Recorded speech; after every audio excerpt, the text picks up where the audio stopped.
was.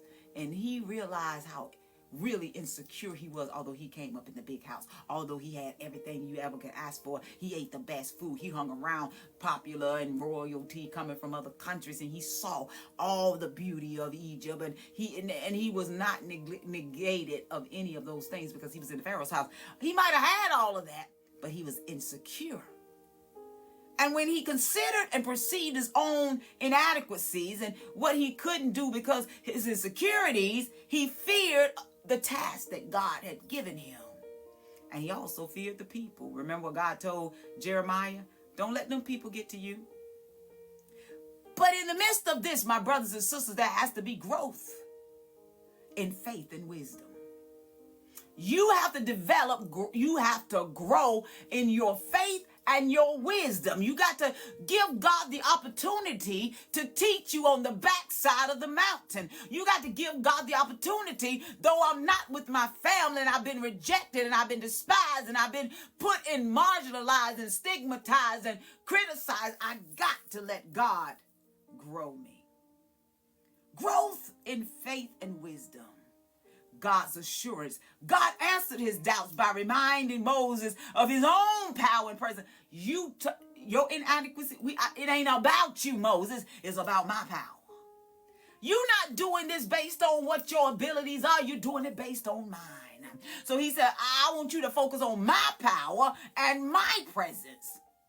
By using Moses' imperfections, he demonstrated his power. Okay, they don't like you. They look down on you. They don't think you any of this. So guess what? When you're able to do this, when the water turned to blood, guess what? Then they will recognize my power. When the snake, the staff turned to a snake and eat up the Pharaoh's staff, they're going to focus on God's power because they know you ain't able to do it. You can't talk anyway.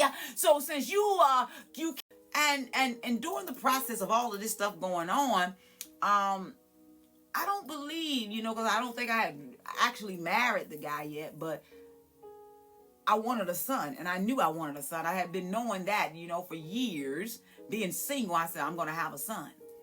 And as I was studying the book of Jeremiah, I knew then that my son's name would be Jeremiah.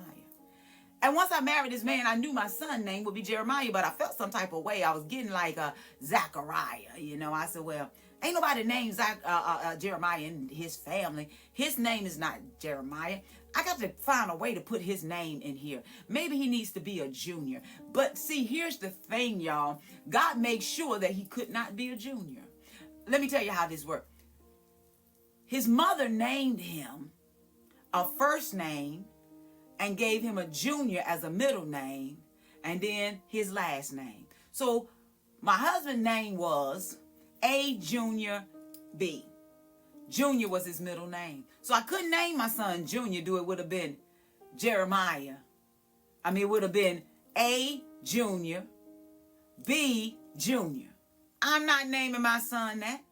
So God made sure that I got what it is that I needed and gave him the right name. So I named him Jeremiah, no junior included.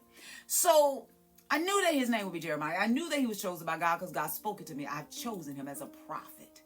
I've chosen him. I said, okay. And that was cute, right? Like, oh yeah, my son is chosen, but I didn't know he would have to go through what he's going through. But God did tell me, he said he will go through some very difficult places. So when my son was like 3 years old, he left home and nobody knew. He learned how to unlock the latch on the door, and he was gone. Everybody in the house chilling, looking at TV, doing what they doing was me, my baby girl, my older girl, and his dad. We were laying around watching TV, chilling and stuff. The boy done gone, left the house. Nobody heard him. I get up to check on my little 3-year-old because, with the big boss.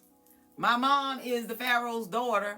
I'm living large. I'm eating the best food. I'm getting the best teaching. I'm getting these baths by these people who are hired to bathe me. The boy he was living a life of luxury, okay? Because he was in the Pharaoh's house, right? So Moses being in the Pharaoh's house, what was he thinking? Now he knew that these were his people because his mom had him quite often. So, because she was being paid to nurse him and all that good stuff. So I'm sure by the time he got up a little size, and I'm sure Miriam was still talking to him. I'm sure they built a relationship on the backside of the Nile River. I'm sure they still communicated because he knew who they were if you read the Bible. And I imagine that Moses was thinking, I'm going to do something for help my people since I'm in the big house. Who knows what he was thinking, trying to make sure that he somehow or another looked out for those that was his, those family members, his mom. He was in the big house trying to, I'm sure he was, wouldn't you? I mean, I would. Lord, how am I going to figure out how to get my people out of here? But God had a plan. Now, if God would not have moved Moses out of Egypt, because of the situation that happened, read your Bibles. And he was 40 years old and he left Egypt. I probably could imagine that Moses would have tried to figure out a way to free the Israelites himself. He would have, because he had all this access to this ruling position. He had a lot of access. So I'm sure that he would have tried to, what can I do for my people? Sneak them out one at a time? I don't know. What was he thinking? Well, youthfully, when he was young, he was very confident. To eventually he started to doubt and fear God's call. Because see, guess what? Me trying to figure it out myself, what I'm scared of?